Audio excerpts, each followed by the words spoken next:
Hi, you are listening to Adventist Radio London on the Family Matters Show, and this is Crazy About Mental Health. My name is Ruth Maxwell. And I'm Brian Maxwell. And today on the show, we have Edith Samambwa.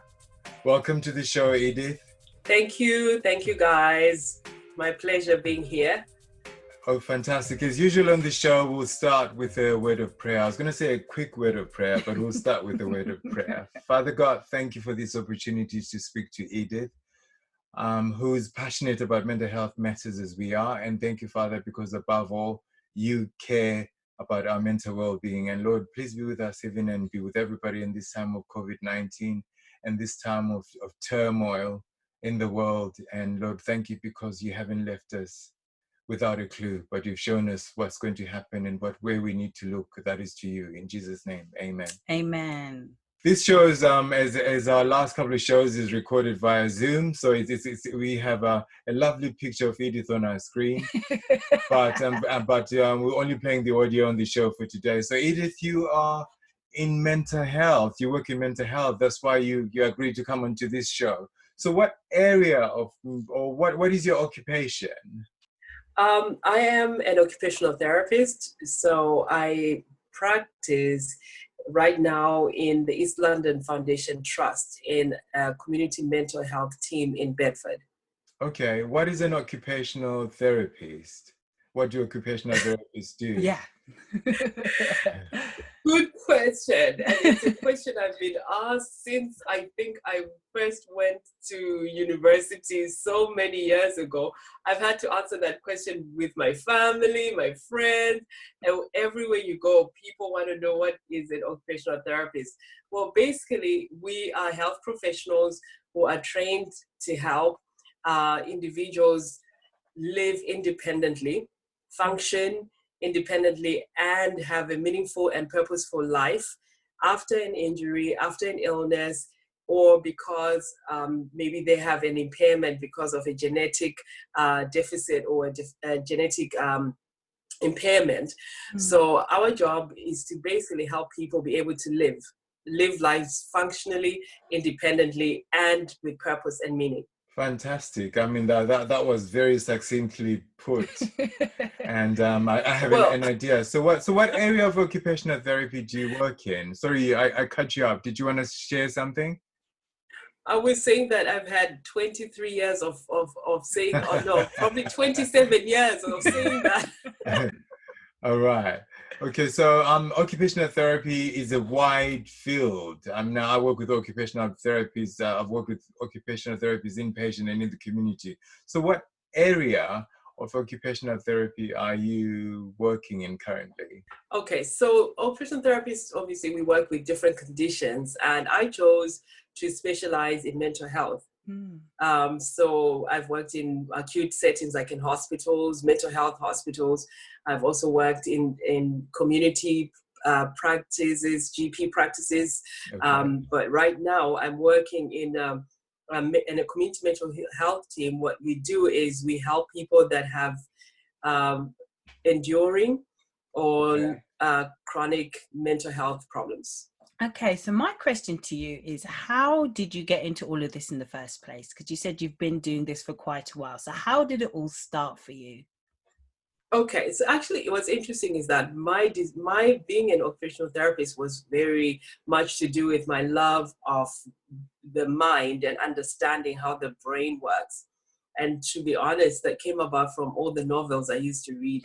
That is honestly, I can't say that I had a very noble desire to help people, because of I just read too many books about psychopathology and lots of Stephen King books.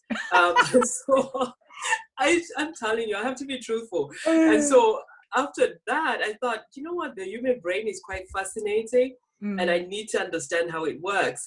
And let me find a profession that deals with it. I wasn't going to do psychology because I just thought psychologists sit around a lot. And I'm a pretty active person. and I like to do things. So I didn't think I would be the kind of person sitting behind you there and on the couch and me here for hours. That wouldn't work for me. I looked at other professions as well in the medical field that dealt with that. Psychiatry was one of them, which meant though having to go through years in medical college and university and so on. And then I came across occupational therapy. That actually occupational therapists work in mental health as well. And I would do psychology in mental, and which I did in first year and second year. We studied psychology or different forms of psychology, and of course psychiatry as well. So it was like almost a blend of my interests, so I could work in that field. So that's how I got to be doing this. Wow. And what did it look like when you first started? Like, what were some of the things you had to do, or how did your practice develop? How did it work? Well, I guess, after your training, your initial years in university, you do placements, a lot of placements, so you get to understand how, in the real world, it's like to actually work with someone that might have mental health difficulties of whatever type.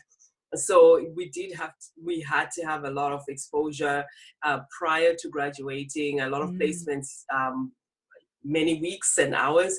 And in fact, my last placement in final year, which is fourth year, was in a forensic psychiatric hospital in South Africa, which was very interesting because it was totally different from what I had seen over the years. And also this was just after the apartheid era had ended. So this was in the mid-90s. And so at the time, we went, my friends and I went on this elective placement. There were 4 of us. And we found ourselves in Pretoria in a hospital called Vescopis, which I don't know if it's still in existence today. And it was a huge forensic psychiatric hospital. And you could still see the divide because everybody in that hospital was largely Black. And there was a hospital across the city in Pretoria, in Westville, that was actually for the other people, for everybody else, for the white, people in the country. And it was quite interesting, the idea that mental health could actually even be classified, and you could be classified like that. So it's been interesting. I've had quite varying and interesting experiences in different countries, working in this area, in Zimbabwe, in South Africa, in Ireland, and now in England. Oh wow, you have quite a multinational experience. So does occupational therapy, mental health look the same in all those countries? Or what are some of the differences, if any? Well, one thing is that, yes, as a profession, we're bound by the same ethics, same professional body. So the occupational therapists around the world are actually regulated by a body called the World Federation of Occupational Therapists that determines our curriculum. So I know you may have never heard of OT, but we're highly organized, and we have been around since the early 1900s, since the First World War, and evolved out of a mix of nursing and psychology and psychiatry and so on during the war, because of the need to help people rehabilitate after the war. Physically as well as mentally. And that's how occupational therapy came about, that people recognize that occupation, which is why we're called occupational therapists, which is activity, is central to human existence. We all need to do things. We all need to be engaged with life. We engage with life through activity, whether it's a simple thing like cooking or eating, or it's taking a shower, or it's going to the supermarket. All those activities are what make life meaningful and purposeful for us. And when we've had illness, when we've had injury, when we've been sick, we are not able to engage with life through those activities, because that's what we do. And when we're not engaging with when we're not doing, then we're not living, basically. So that's the basis for occupational therapy. And so occupational therapists all over the world focus on doing and doing well and doing meaningfully. So what matters to you? What matters to the person? And even if you've had an illness, even if you've had an injury, you want to still be able to do. Many people still want to do. many people still want to have activity in their lives. And that's what we try and do, is to enable people and help them engage back with life through doing activities. So OT is more or less the same. OT speak the same language. We all ask the same question: what is an occupational therapist? Literally all over the world. And obviously, because we use the same textbooks and everything, we will give you the same classic textbook of what OT is. And because we're not too many, like, it's a profession that's not as huge as nursing or doctors and so on, we have sort of this bond that almost like we're like a fraternity of people that are misunderstood. so it makes us all feel quite close to each other, because everyone is thinking, are you an occupational health person? No. And of course, you still get the question from your aunt 30 years later, or your cousin saying, are you still doing physiotherapy?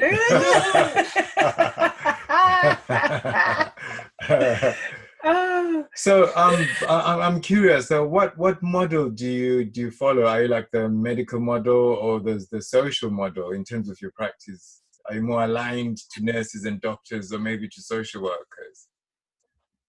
Well, it's sort of more like a mix, really. A psychosocial model is what we would use. Okay, yeah. So our model of practice in most occupational therapies, we have our own language, by the way. So we would, okay. So what does developed. psychosocial mean? Yeah, so for example, we have a model of practice that most occupational therapists use, which is called the model of human occupation. That is the basis of what we do. And the model of human occupation has been derived from various things like the medical, because we look at, okay, for you to be competent in doing stuff, you must have, say, physically the ability to do it. Okay. So we do have that as well. So I must have the muscle power. I must have the sensory ability to feel if I'm going to lift something, etc. So we have to learn from that perspective as well. What are the medical side of someone's health? So the psychosocial, to do with motivation, to do with your environment, to do with your sense of efficacy, which we believe is central to human engagement, is, do I feel I can? And do I have am I facilitated too by the environment, which can be social, political, or economic? Yeah, and also spiritual. So, and we acknowledge that in the center of all this is a person's spirituality, which is what finally dictates what you really engage in, or even choosing to engage. Wow. Wow. That's deep. Okay, let's go narrowing back to Edith. So you studied occupationally. Did you do any other postgraduate studies? I have. So when I went to Ireland in 2003, I decided I would do a master's in public health. And literally because I'm very interested in prevention of illness, and also just understanding, having understood the importance of that, particularly in Africa and third world countries, teaching people and educating people, on preventative measures that they can take to improve physical health and even mental health. So I was interested in doing something more to do with population health and working with people, and also policies, because I believe that we need to be able to impact, on a greater level, and having more people that can make right decisions. We've just seen that with what's going on with the virus, that it's the public health practitioners that should have been making the decisions, and that would have helped. But sometimes, so that's what I chose to do, because I wanted to be able to impact on a greater level than just an individual. At this point, we'll have a little break. We are the Family Matters Show, and this is Crazy About Mental Health, and you're listening to us on Adventist Radio London. How can people get in touch with us? So if you'd like to get in touch, if you've got any questions or you'd like to be on the show, then please email studio@adventistradio.london or text 82228, the word hope, a space, and then your message. We'll be right back after this.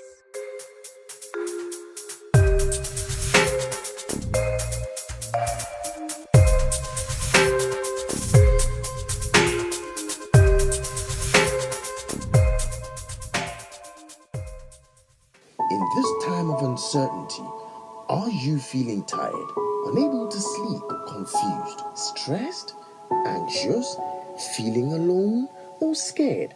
Constant arguments at home? Or you just need someone to talk to? CCS, your trusted counseling service, are here to help. Call our dedicated listening line 033 013 32495 or visit our website at www.ccscounseling.org.uk and chat with us online. We have listeners who can speak Portuguese, Spanish, Italian, Romanian, French, Tamil, and some other African languages. CCS, a shoulder you can lean on. Okay, well, you are listening to the Crazy About Mental Health show on the Family Matters show for Adventist Radio London, and we are here with Edith, and I am learning so much right now about occupational therapy. This is truly amazing, and we're just going to delve in a little bit more, aren't we, Brian? Yes, we are. Edith, you've shared already that you've worked in a number of fields. I'm curious. You said you work in a forensic setting. Okay. What is a forensic setting for starters? Is it like CSI? Well, it's basically in forensic psychiatry. It's an area where if somebody has committed a crime and have been deemed to have committed that crime under the influence of mental health issues. So, for example, if they say, well, this person did this, but they were maybe having hallucinations, so they were seeing things or hearing things, telling them to do that, or they were in a state where their mind was not stable, and they've been able to prove that's the case. So whatever crime was committed, then that person is put in a sort of a prison, really. It's a prison, but it's also a hospital where they're being treated for their mental health difficulties, as well as sort of being kept safe from, usually when we incarcerate people, it's to protect the society, but sometimes it's also to keep someone safe. So in psychiatry or in medicine, sometimes we have to section people so that they're safe for themselves as well. So in forensic psychiatry, you're kind of trying to meet the needs of that person as well as the needs of society. You said to section people. I mean, I've heard this word bandied about. What does that mean? Yeah. Some of this terminology that medical people throw around it, you're like, yeah, okay, we're going to section you. So basically, it's an act. In legislation, we don't just put people away into hospitals or like forensic in psychiatric hospitals, whether forensic or just normal psychiatric hospitals are actually considered deprivation of liberty. Yeah.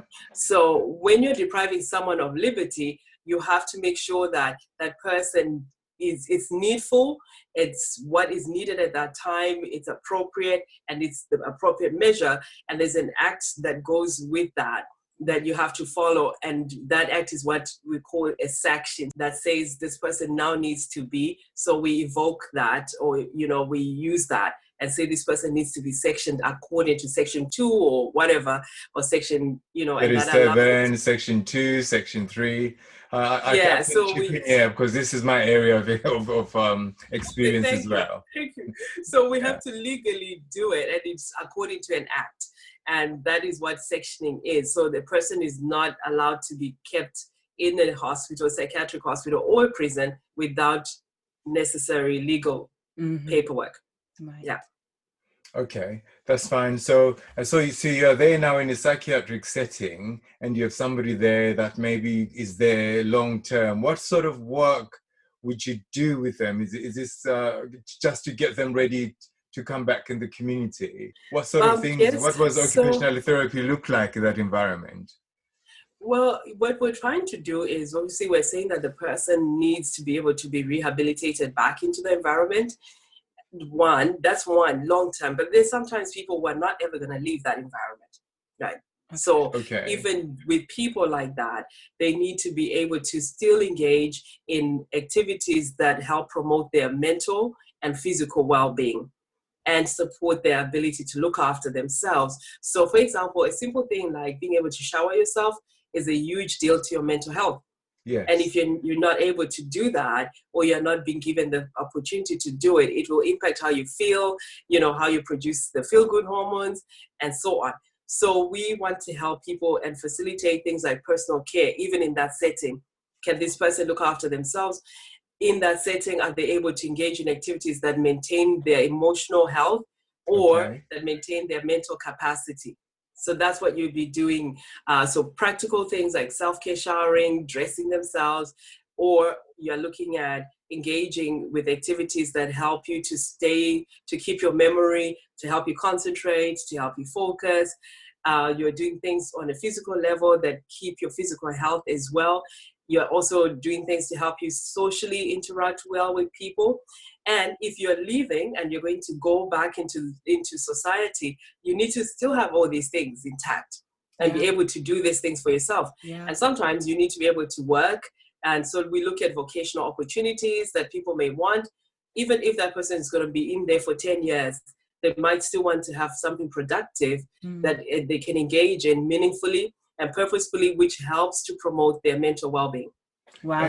And basically the idea is that just because you're incarcerated does not mean that you have no rights. So it is a right to have mental well-being.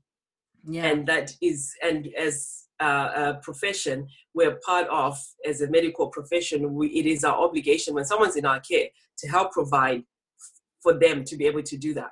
So it's a very holistic approach. It's not just looking at one side of it. Yeah. No, and then some people, because in a forensic setting, you do have people with actual mental health issues, and some mental health issues inhibit a person's ability to communicate with others, a person's abilities to look after themselves. So when someone's had, for example, schizophrenia, one of the symptoms can be that a person loses the ability to make sense of the world, right, and engage, and also to organize themselves, or to break down tasks or do tasks, so organizational skills, their sensory skills are impaired. So a lot of the people in this forensic psychiatry have, they are actually ill. So they do need us to help them with things like, organizational skills, process skills, trying to improve how they make sense of things, even social skills, which is a huge deal. A lot of our clients may have social skills deficits. They're not able to communicate with other people. Hence why they might have been angry and done something that led them to being in that situation. And in the forensic psychiatry setting, how strong or how powerful is occupational therapist's voice? I would imagine the psychiatrist is it's forensic psychiatrist. So one imagines that the psychiatrist's voice is quite strong. Is the occupational therapy listened to in that setting? Or I'm not saying who has the final word. I'm not saying that, but how strong is your input and your worldview in terms of the treatment offered to the patient? Well, I think the world is improved a lot in terms of how we work with clients or patients. So we used to be very medically oriented. So only the doctor had a say, and maybe the nursing staff. But now I think we've come to a place where everyone's opinion is heard. So I have to do reports constantly. I have to assess the person. Even right now over the phone, then I'm the final word on where they go and live a lot of the times, and if they're going to need support in that setting, what kind of setting they are, because I would have said, for example, no, this person cannot wash themselves, or they lack motivation, or if we're trying to discharge a patient, which we try not to hold back people from going, if a person needs to go home, the occupational therapist has to be able to say, yes, this person can go home with this kind of support, or they're not ready to go home.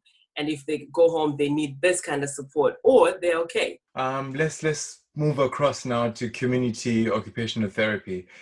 Describe what or how that differed to forensic psychiatry, occupational therapy pre-COVID. What sort of things did you do pre the COVID crisis as an occupational therapist in the community? Well, we would go to people's houses, go and assess their environment to see how they're actually functioning. So instead of me hearing it over the phone when someone's like, yeah, I can wash myself, oh yeah, I can clean the house, and I would actually go in and maybe even make them make a sandwich or make a cup of tea, show me your skills, right? So simple things like making a cup of tea require a lot of sensory and motor skills to be intact. So if someone hasn't got enough of, let's say, muscle power, they cannot lift a kettle, or if they can't process that, I put the water in, I put the tea bag in, then put the water, then put the sugar, or whichever way, right? So we look at all those things to gauge whether someone actually has the skills to look after themselves. Or I might say to them, can you hoover for me? They hoover and then they leave a lot of dirt and they say they're done, and they maybe haven't noticed that they actually aren't done, and they actually think they're done. So that's a sign for me that either the person hasn't got capacity, or they do not, which is capacity to actually see that there's something wrong. They have no insight. Right. Or they may even have a physical problem. They can't see physically, they need glasses, right? So all those kind of things I can be able to see, and that's why we would do home visits. Most of my work was done away from the office in somebody's home. Even our therapeutic interventions were done in the home, whether it's trying to help them organize themselves, whether it's trying to help them learn to do the skills that are necessary for their daily living, or engage with the community. So I might take someone to, say, a course that they're starting, or to engage in an exercise class, and then I might, accompany them on the bus to do their shopping. I've often gone into supermarkets with my patients. We shop, we do the list together, or they do it themselves. We go in, I let them do it. Initially, we do it together. Then they get more competent, and so on and so on. And then eventually they're able to do that by themselves, whether it's either because of confidence, or you're trying to help them learn the actual practical skills. So that's what it looks like when you're out in the community. You're really doing things in the community with the person and facilitating them doing stuff. Yeah. And since COVID, how has that changed? What does that look like now? Over the phone. Most of our assessments now are over the phone. I have to rely on the person's word and maybe get collateral from family, or the people that know them. So I would have to ask them the same questions. How is your self-care? What do you do during the day? When do you wake up? How do you do A, B, C, D? What are you doing during the evenings? Are you for leisure, for productivity? And hope that they're truthful, and then get collateral from everyone else if I'm doing an assessment. If it's just treatment, we're then going over our goals and trying to encourage them to engage. And under the circumstances, it's mostly engaging with things online, because there are a lot of therapeutic things being offered now online. Or to go for a walk, or to go do something like artwork or reading, or if it's self-care, having a routine so they wake up. Sometimes I call my patients at a time that we've agreed to say, right, I'm calling you at 9:30 to make sure you're up and that you're showered and you've had breakfast. Yeah. Because maybe they need prompting. They're still at that point where they need prompting. So obviously, COVID has affected your practice. What about in terms of the type of mental health issues that people present with? What kind of presentations do you see? It's now, since the whole COVID thing came into the fore? Well, what's funny is that at the beginning everyone was fine, and now they're not. Yeah. It's actually quite interesting that you get a lot of people who at the beginning there was just, maybe we were all shell shocked in a way that we just didn't know how to react, and now suddenly we're under lock and key, which is a form of incarceration. And it's really, for many of us, maybe those listening, it's really important to understand that what we've all gone through is a form of incarceration. And therefore you will experience some symptoms of distress and post-trauma, suddenly not being able to leave your house, especially for those that have had conditions that limited them. They couldn't visit, they couldn't have anyone visiting, they couldn't go. And we have patients who are in that situation where they're already at risk because of physical health issues. they also have mental health issues. And for a lot of them, we were their only contact, you know, and they relied a lot on us as a social connection factor as well. And then suddenly they don't have that. So in the first 8 weeks or so, you're trying to deal with that. And most people would say, well, I'm okay, I'm doing okay. And especially for those that had already been sort of isolated, it's like, oh, everybody's now isolated. So we have a sense of camaraderie, right? And it's not just me. But now people are beginning to come. When you call people now, it's like too much. They're beginning to feel the strain. Wow. People are now more depressed because I guess we also miss the sunshine. Yeah. And there. Wow. Okay. So that's the people that you work with. What about yourself? You went into occupational therapy, you said earlier in the show, because you like being out and about. So how has this kind of working affected you, and then how you deal with your role? You know, it's you're right. In a way, it's been difficult because I'm not an office type of person. I do like to sit and do stuff, and I haven't minded so much being at home when I need to. I find myself actually working more since I started working at home. But I find that I need to exercise. I need to go out. I need to go for a walk. I also had to self-isolate for a while. I got sick actually with the virus for nearly 6 weeks. Wow. And it was quite a severe strain. So it just meant that for maybe the first 3 weeks of that time, I was also isolated from people and basically bedbound. I tried to walk around and stuff, but it wasn't that easy. But it's hard. And I can honestly say to people, you know, we're doing a lot of debriefing in work, and you know, there's a lot of that, which is so needful because we continue to carry the burden of others.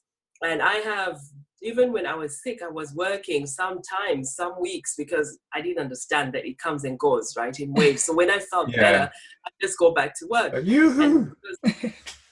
Right? Because I'm at home and I don't do well with not doing stuff. And so I found myself going to work and then feeling sick after 3 days and so on, because you want to carry on. And so I was carrying on and realized I overdid it. And so we have to mind ourselves. And I'm trying to do that. I want to go home as soon as the best news I saw this morning was Virgin saying they're going to be flying again from mid-July. And I said, I'll be on that first flight out. Okay. Did being a mental health practitioner, and once again, I'm going to be personal. When you were down with the COVID-19 and you were recuperating from that, did being a mental health practitioner and understanding the whole psychology and the psychiatry of it, did it help you in any way at that time of crisis? I suppose in a way you understand that you need people, because one of the biggest, for me, whether COVID or any other type of mental distressing experience, I've always recognized that we all need to have a safety plan.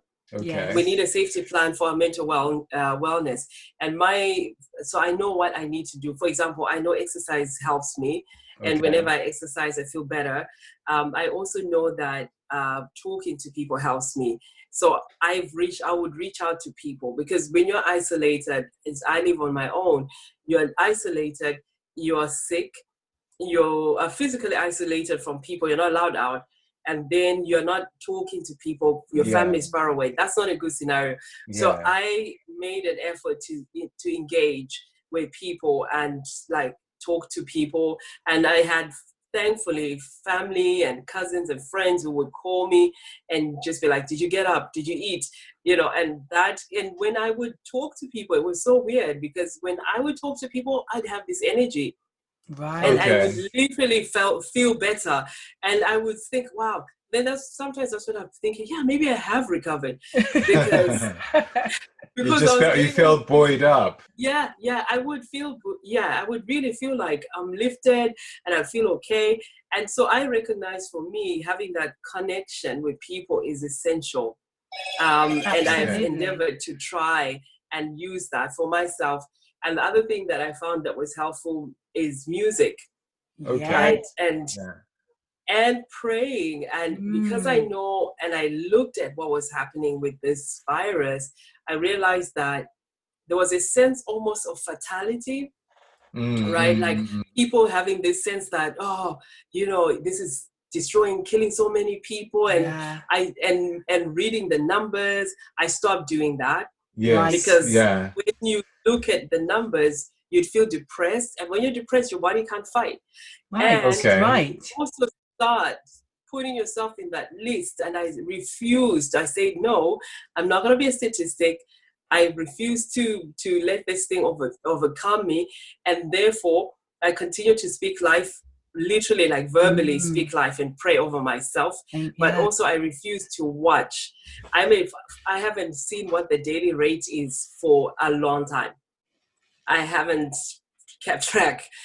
You know, I pray. I would just pray for God to bring it down. But I've decided I was not going to keep track of the daily rate of people dying, because that just tells your brain you're next. And and it defeats you, right? It really does. You have to have a balance between knowing what's happening in the world and then making it your bread and butter. Right. Because what we feed our brain is what becomes reality in our lives. Right. So this pulls me on to the next question then, because you talked about music, you talked about prayer and reality. How much of a role did faith play, firstly, in your recovery, but then secondly, in the job that you are in your occupational therapy arena? What role does your faith play?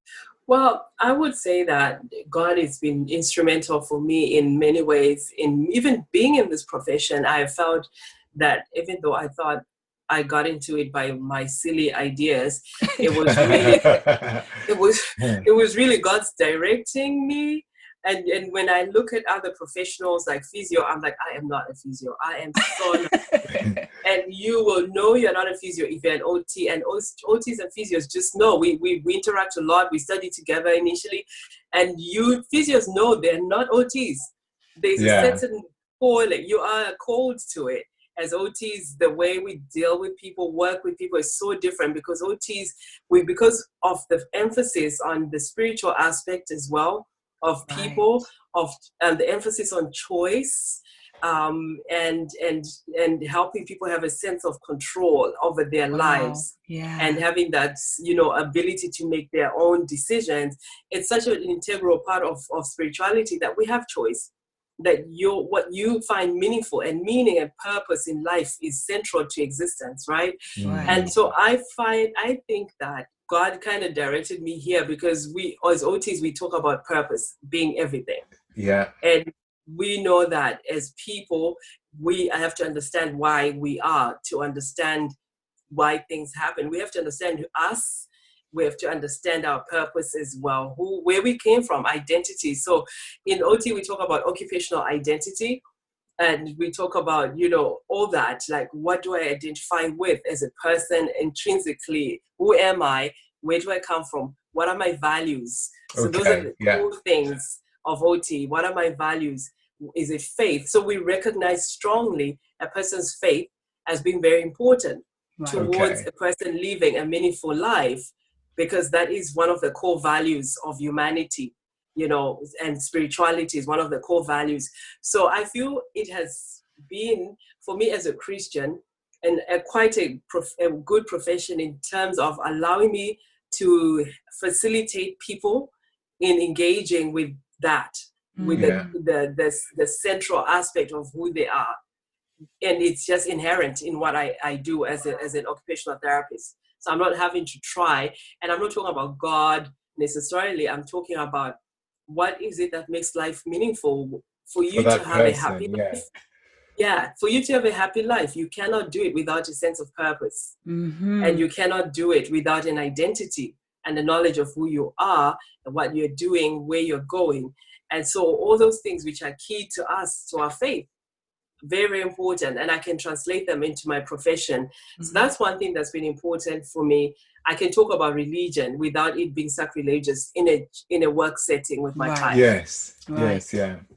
Okay. So that's important. And then, of course, recovering. I think for my faith, and I say to people listening, I always put a disclaimer because everyone is different. Yeah. And I Yes. want you, and people must know, you don't need to try this at home. I chose not to go to hospital because I believed that if I went, I would not necessarily do well. I didn't think the whole ventilating thing was working, and well, because most people were staying long in hospital, 5 weeks or whatever it was, and we know and understand the whole process of it, that it really kind of disables you, and the rehab is very long.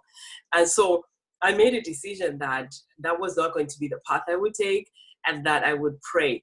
And I asked God. I mean, one night I had a thought to call the ambulance. I did the 111 thing, and they said call 999, and then they'll advise you. And then I just said no. I talked to a few friends, and they said you should do it. I said no. I said no. I just prayed, and I used the verses that God had given me in claiming life and health, and by your stripes I am healed. I just exercised that, and that's why I'm saying this. Don't practice this at home. If you're sick, your first thing is talk to a medical person, which is what I did. I did call 111. I went and text them. They advised me. I thought, okay. They said, okay, if you're feeling this way, that means that you're running, your breathlessness and all that stuff. So your first thing you always want to do the medical stuff in terms of being seen, going to the hospital. Yeah. I highly advise that. Yeah. My faith came I had to use my medical understanding as well to assess myself. If you don't have that, you don't do it for yourself. So I feel you have to marry faith with practicality. Yes. And with someone like me, I'm like, okay, I know when I'm having shortness of breath. I know if I'm feeling numbness, what does that mean? So I would think, okay, if I'm feeling numb, okay, not enough oxygen. What does that mean? Open windows, do some deep breathing. This is what I did because I have a knowledge of physiology and anatomy, and I prayed. But if you don't have that, go and be seen by a doctor or a health practitioner. Yeah. Okay. So God is an important part of your life by the sound of it, and it sounds like there's no conflict between your faith and the values of occupational therapy. Thankfully. Yeah. Okay. Thankfully. It's been great talking to you, Edith. And this has been a very informative thing because I've worked with occupational therapists in my job and in various roles, like yourself in a forensic and also in a community setting, and I've never really got or looked under the bonnet, if you please. So this has been great, and we're grateful for you for coming onto the show. What would you say if there's a person out there contemplating being an occupational therapist, if there's a young person, an older person? I would say go for it. I would definitely say go for it because I know that it is a vocation. That's why I say you're either an OT or you're not. Because OTs, well, I'm not going to say this, but we don't get paid a lot of money. So if you want to be super rich, no, don't do OT anywhere in the world. And I mean that anywhere in the world. Maybe Australia, when you're working somewhere in the outback where nobody wants to go, and they'll give you lots of money for being out there and facing snakes and all sorts of creatures. So maybe out there, or maybe some places in America, or I don't know. But all I can tell you is that you will have a decent, modest lifestyle. But a decent one. But if you love to help people, if you feel called to be someone who will assist people and you are patient, you have to have patience. That is key because we don't just see people and out. We're not a 5-10 minute interview assessment kind of profession. We spend time with people, hours, sometimes an hour more. And so you're going to be someone who is patient or who needs to be patient or who wants, if you want to learn to be patient, fine. But I would say go for it. We need more OTs. We don't have enough, especially in mental health. Thank you very much for coming on to the show, Edith. It's been great talking to you. And to everybody that's been Welcome. listening, thank you for listening on to the show. Yeah. And as usual, we are the Crazy About Mental Health program, and we're on the Family Matters show on Adventist Radio London. In case you haven't heard this before, God cares about your mental well-being. Awesome.